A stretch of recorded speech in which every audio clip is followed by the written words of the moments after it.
코 막힌 게 뭐 큰 대수야? 뭐 이렇게 생각할 수 있잖아요. 근데 호흡기내과 전문의로서 말씀을 드리면 입 벌리고 숨을 쉬잖아요. 미세먼지, 박테리아 다 들어가요. 폐가 안 좋게 되는 겁니다. 그래서 이거를 꼭 기억하시고 4회, 5회 정도 하게 되면 코가 뻥 뚫리는 느낌을 받을 수가 있습니다. 우리가 비염 환자들에서 가장 힘든 게 이제 코 막힘이거든요. 코가 막히면 상당히 힘든데요. 자, 막힌 코를 뚫는 방법을 말씀드릴 때 중요한 게 우선은 막힌 코의 원인을 우리는 생각을 하고 있어야 됩니다. 만약에 여러분 코가 막혔는데 이게 대부분 그냥 비염이나 코안근에는 막힌 게 아니라 이렇게 코 안에 용종이라고 합니다. 이거는 코가 막힐 수밖에 없죠. 거의 안 들어갑니다. 이런 경우가 있는데 내가 단순히 비염이라고 생각하시면 안 된다는 것을 우선은 알고 계셔야 되고요. 여러 가지 유튜브에 방송에 나와 있지만 호흡기내과 전문의로서 말씀을 드리는 코막힘을 뚫는 가장 중요한 방법은요, 중력을 이용하고 안면의 해부학적인 근육을 이용해야 됩니다. 가장 먼저는 제가 왼쪽 코가 막혔다고 치면은요, 오른쪽 코를요 막힌 코 쪽으로 밀어야 됩니다. 이렇게 이 막힌 코 부분에 광대뼈 밑에 있는 근육을요 위로 밀어줘야 됩니다. 이렇게 한 상태에서 숨을 처음에는 3회 정도는 부드럽게 이제 들이신 다음에 4회, 5회 때부터 숨을 이렇게 가장 본인이 할 수 있는 세고 깊게 들이마시는 겁니다. 그리고 여기서 더 중요한 거는 숨을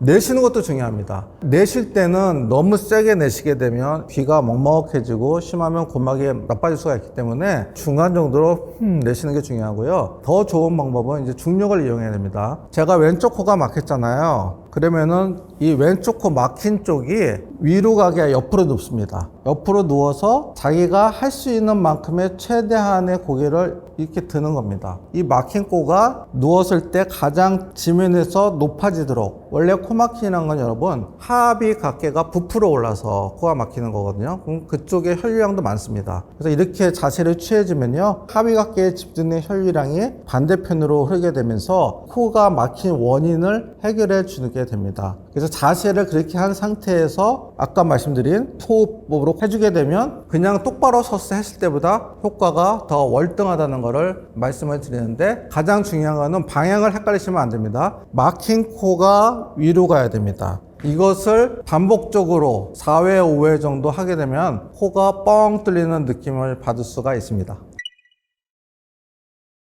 비염으로 인해서 맑은 콧물이 나올 때도 상당히 힘들죠. 사회생활 하기도 힘들고 너무 괴로웠기 때문에 우리가 맑은 콧물을 멈추게 하는 방법은 약물을 이용하는 이제 방법이 있어요. 그 중에서 대표적인 게 이제 항히스타민제라고 먹는 약이 있는데요. 사실은 중화감기약에도 많이 들어가 있습니다. 근데 항히스타민제를 1세대, 2세대, 최근에는 3세대까지 이렇게 나눕니다. 1세대 항히스타민제는 효과가 굉장히 좋아요. 문제는 부작용이 상당합니다. 중추신경에 작용을 해서 너무 졸리고 어지럽고 막 이렇기 때문에 기계 조작하거나 이때 사고가 많이 나요. 지금은 이제 2세대도 나오고 3세대도 나왔어요. 이제 3세대에서는 효과도 1세대처럼 강력하고 부작용이 적다 해서 요즘에 최근에 많이 쓰는 약들은 알레그라가 이게 용량에 따라서 120mg을 약국에서 처방전 없이 그냥 사실 수가 있고요. 또 유명한 거는 이제 시잘정, 이런 것들을 부작용이 좀 적은 약이라고 할 수가 있습니다. 또 약물 이외에 우리가 개인적으로 할 수 있는 중요한 방법들이 있는데요. 우리가 코 세척을 하면 도움이 또 많이 돼요. 코 세척하는 방법은 아주 쉬운데요. 일단 소금물을 사용하면 안 됩니다. 미지근한 물이나 아니면 생리식염수 같은 걸로 약국에서 다 팔아요. 세척병은. 이게 만약에 코 세척하는 병이라고 하면요, 방향이 중요하지 않습니다. 일반적인 비염일 때는 코에다가 이렇게 넣고 그냥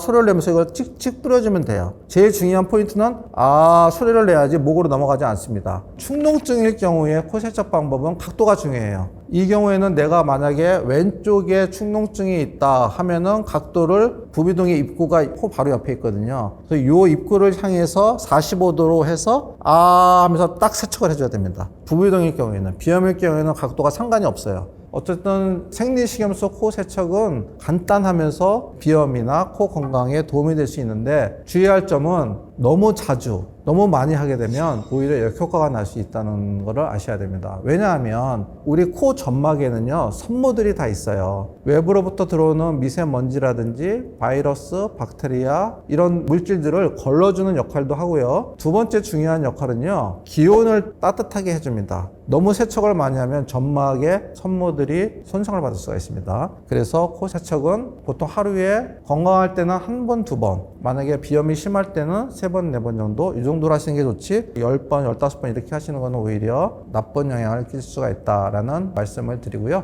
우리가 그러면 코 세척을 하면 좋은 점이 뭐냐? 코 점막에 아주 적절한 수분을 유지하게 해줄 수가 있고요. 코 점막에 섬모가 있다고 말씀드렸잖아요. 그걸 청소를 해줄 수가 있어요. 그리고 코 점막의 섬모가 청소가 되니까 당연히 이 섬모의 기능이 올라가고요. 또 부비동 안에 세척을 하게 되면 부비동 치료하는데 효과가 증대되게 돼 있는 이런 좋은 효과들이 우리가 코 세척을 통해서 얻을 수가 있습니다. 또 스팀 타월이라고 해서 수건을 좀 적셔서 데운 걸로 이렇게 코를 흡입하면 콧물을 완화시키는데 아주 많은 도움을 받을 수가 있고요. 가장 또 유용한 거는 이제 스프레이입니다. 비염 스프레이 종류가 굉장히 많은데요. 이 스프레이를 이용해서 우리가 콧물을 멈추게 하는 방법이 있고, 또 하나는 이렇게 마사지, 부비동을 마사지를 해주면서 혈액순환이 잘 되게 하면서 콧물을 좀 완화시켜주는 방법이 있습니다.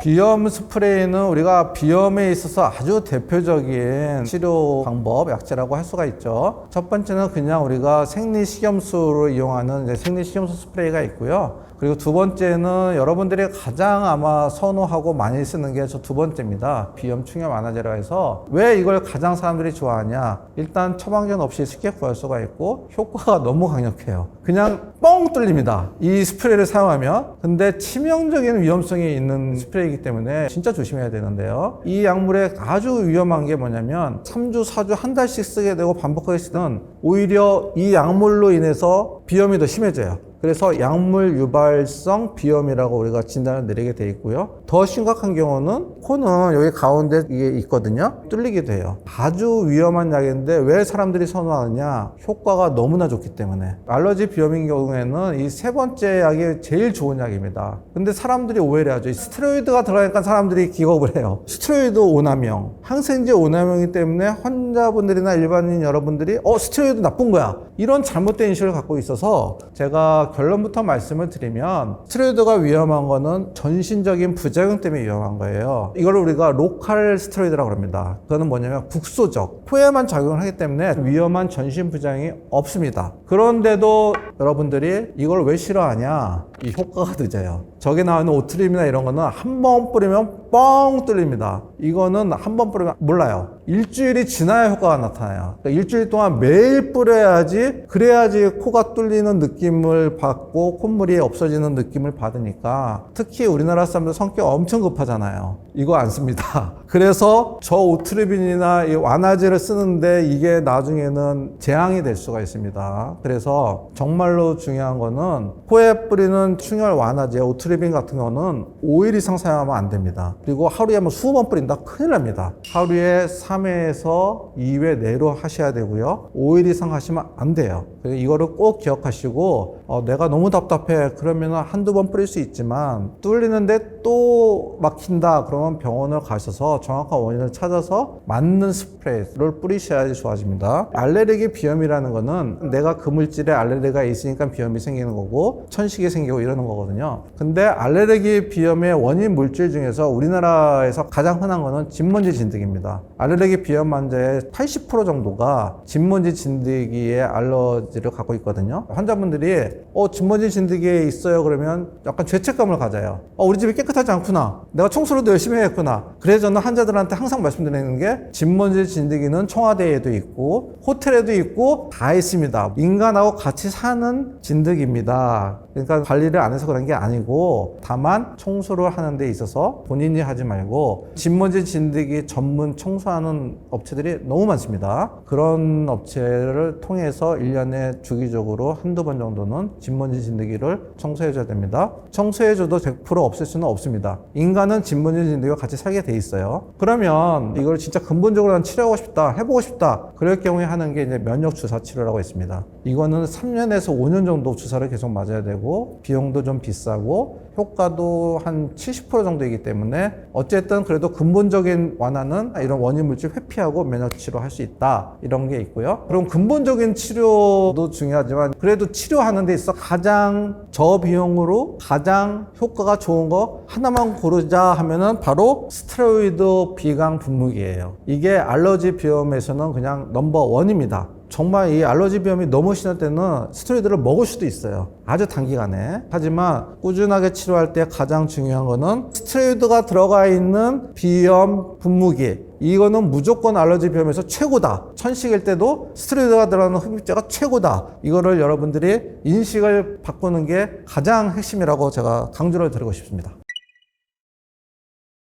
중장년층에서의 비염은 상당히 위험합니다. 비염이 뭐가 위험할까 이렇게 생각하시는 분들이 많을 텐데요. 첫 번째는요, 비염 중에 종류가 이제 여러 가지가 있는데 우선 알러지 비염은요, 여러분 잘 아시는 천식과 같이 동반이 아주 잘 됩니다. 처음에는 아토피 피부였다가 그 다음에는 알러지 비염이었다가 그 다음 단계가 천식으로 넘어가는, 이것을 우리가 아토피 행진이라고 표현을 합니다. 천식이 여러분 뭐 아기의 질환이 아닙니다. 노인들도 천식 엄청나게 많이 걸립니다. 그렇기 때문에 알러지 비염을 가볍게 생각해서는 안 됩니다. 또 더 중요한 거는 비염이 오래되면 수면 무호흡 증후군이라고 있습니다. 이 수면 무호흡 증후군은 말 그대로 내가 잠자는 중에 호흡이 없어요. 잠을 자도 우리는 숨을 쉬어야지 사는 거 아닙니까? 잠을 자는데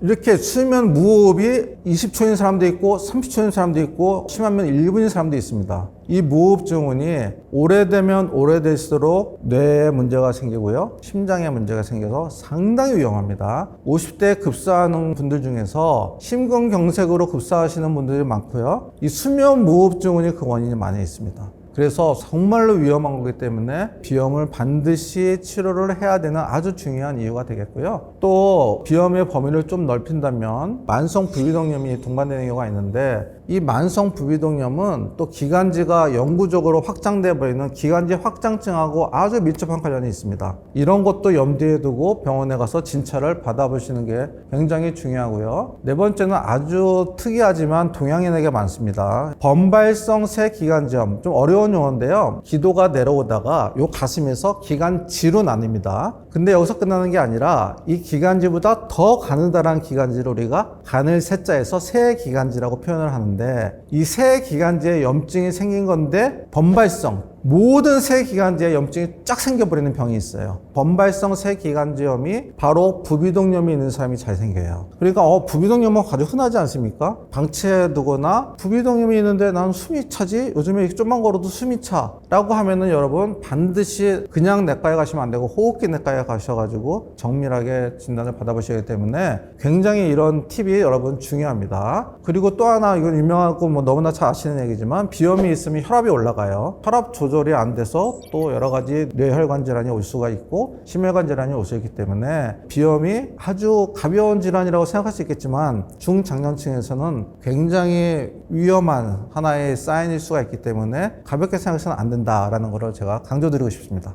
되게 쉬운 건데요. 일단 증상이 완전히 틀립니다. 감기는 원인이 그냥 바이러스고요. 낫도도 자연적으로 회복이 되는 거고, 콧물이 나오긴 하죠. 근데 맑은 콧물이고 오래 안 가요. 그래서 이거는 사실은 가만히 놔둬도 의학적으로는 치료가 된다. 그렇지만 비염이라는 거는 코 안에 점막이나 하부 갑계에 염증이 생긴 거예요. 그래서 염증이라는 거는 항염증약이 들어가서 치료를 해줘야 돼요. 감기하고 비염은 그래서 완전히 다른 건데, 비염의 특징은 일단 코가 누렇게 나온다든지 재채기가 아주 심하다든지 코막힘도 아주 심하다든지 이게 반복된다든지 뭐 이런 경우에는 우리가 단순 감기가 아니라 비염이라고 생각하고 병원에 가서 비염의 원인을 찾아서 치료를 하셔야 됩니다.